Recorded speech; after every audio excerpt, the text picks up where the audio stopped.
Mayli men yashamasam ham shu bolam yashasin. Azizlar, bu holatni ko'rib juda ham ta'sirlanib ketyapman. Sababi siz-u bizni Alloh shu yerga olib keldi. Bu ukamiz 8 oydan beri reanimatsiyada yotibdi. Bu yuragini sirrochdan almashtirishimiz kerak.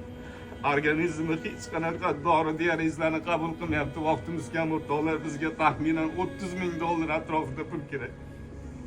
Mana shu ekrandagi kartalarga imkoniyatingiz boricha ehson qiling. Ehson qilishga imkoniyatingiz yo'q bo'lsa videoga like bosing. Kommentariyaga saxovat peshalarini chorlang. Videoni istoriyangizga torting.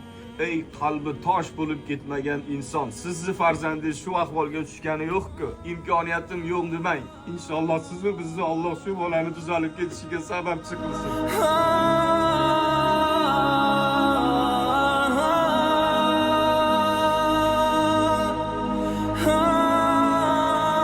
Albatta azizlar, bu yaxshiligimizni Alloh hech qachon unutmaydi.